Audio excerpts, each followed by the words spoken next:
Pak Karim. Beliau adalah veteran. Kemudian yang kami muliakan para panelis, ada Prof. Samsul, ada Prof. KBA, ada Pak Dir.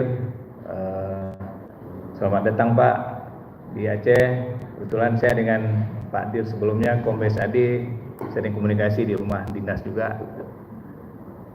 Jadi kami sering juga berdiskusi persoalan-persoalan yang ada di tengah masyarakat. Mungkin ke depan kita bisa juga saling berkomunikasi dan berkoordinasi.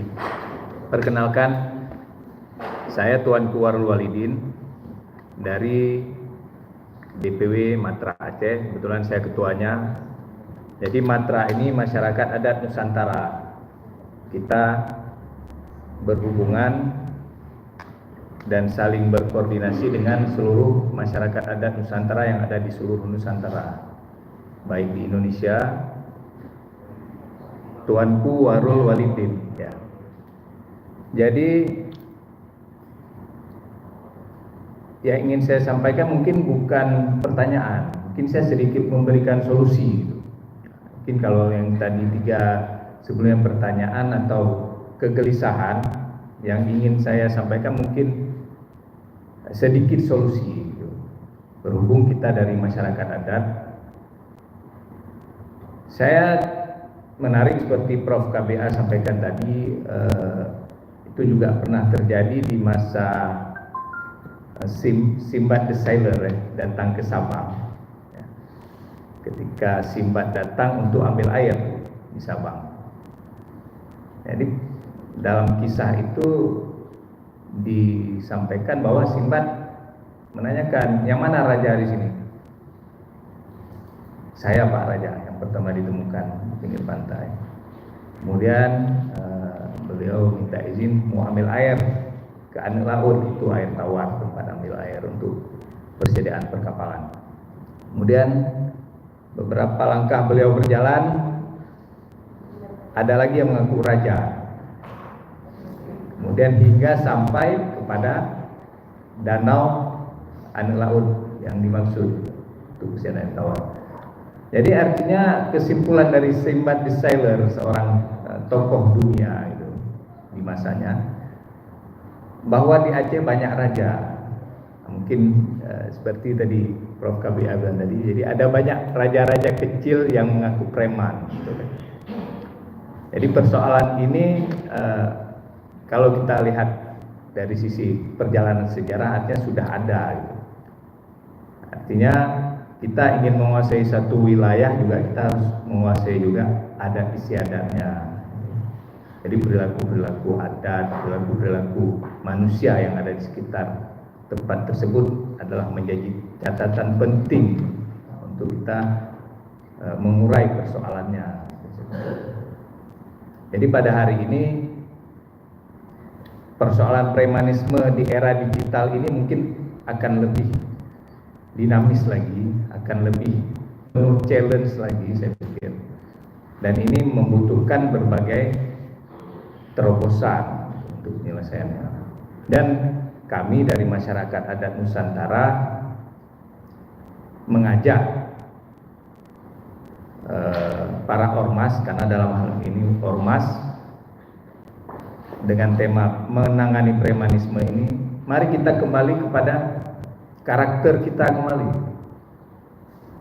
Kalau kita tadi sudah menyinggung tentang akidah, tentang syariah, jadi adat Aceh ini tidak lepas daripada akidah dan syariah itu sendiri. Jadi apabila kita bisa menanam bagaimana kekuatan dan pengaruh dari masyarakat adat yang ada di sekitar kita ini, maka saya pikir premanisme ini akan tereduksi dengan sendirinya. Artinya solusi-solusi seperti ini saya pikir itu juga terjadi sebagaimana di Bali mungkin ya, atau di wilayah-wilayah yang kekuatan adatnya masih terpelihara, atau seperti di Jogja. Kita tidak ada melihat Jogja punya preman. Sultan lah preman terbesar di sana. Tidak ada yang melebihi Sultan Jogja. Begitulah kira-kira. Begitu juga di Bali. Jadi ada polisi adatnya yang bisa menjadi pereduksi atau pengurai persoalan premanisme ini. Dan saya pikir di Aceh masih sangat ideal ini dilakukan, ini dilaksanakan. Jadi peran para pemangku-pemangku adat ini adalah sangat penting. Kenapa? Negosiasi persoalan premanisme ini bisa kita ajak dulu bersama para pihak, terutama pemangku-pemangku adat yang ada. Apalagi di daerah tadi Pak Jafar di Aceh Tengah ya, di Gayo mungkin saya melihat juga, atau di Aceh Tenggara itu masih sangat kuat. Jadi menghormati petua-petua adat, menghormati orang-orang yang lebih tua. Kalau ada salah kita dinasihati oleh yang lebih tua, itu adalah hal yang sangat masih berlaku di tengah masyarakat kita. Jadi saya pikir persoalan premanisme ini, dan sejauh ini di Aceh kita tidak melihat seperti di wilayah lain, dan para turis atau visitor dari wilayah lain datang ke Aceh merasa nyaman dan merasa bahwa tidak ada premanisme di sini. Mereka bisa tengah malam berjalan-jalan di kota-kota, mereka tidak ada merasa ada gangguan atau pemalakan atau hal-hal kriminalisme lainnya. Jadi artinya bahwa Aceh sejauh ini premanisme, saya berani katakan zero premanisme.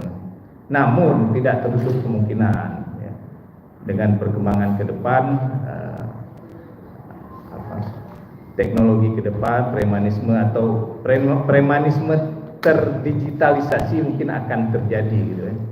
Hal-hal yang bersifat ancaman-ancaman bagi masyarakat itu akan terjadi. Jadi saya pikir peran masyarakat adat dalam hal ini, saya sebagai ketua Dipuri Masyarakat Adat Nusantara Aceh merasa bahwa sangat penting, dan mungkin bisa menjadi catatan bagi Pak Kombes untuk mengusulkan atau memasukkan ke dalam program kerjanya ke depan, bahwa peran masyarakat adat adalah sangat penting di dalam menangani premanisme demi ketentraman dan kemajuan daerah. Dan insya Allah dengan hal ini, hal-hal seperti tadi datang investor dari Prof KBA, ini bosnya, ini rajanya, saya mengaku ini tanda tangan yang bersangkutan 1, 2, 3. Jadi hal-hal seperti ini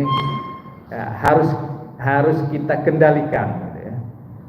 Jadi jangan sampai ini menjadi liar dan menjadi buah bibir di tengah para investor yang ada di luar gitu. Jadi jangankan kita bilang Aceh ingin maju, kita sendiri tidak siap untuk Aceh itu maju. Mungkin itu harapan dari saya. Terima kasih kepada semua rekan-rekan, para ormas-ormas yang berhadir pada hari ini, dan terutama pada Kesbangpol yang telah memfasilitasi kegiatan ini. Assalamualaikum warahmatullahi wabarakatuh.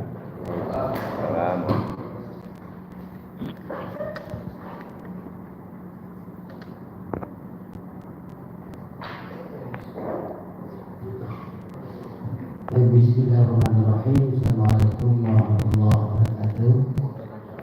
Salam.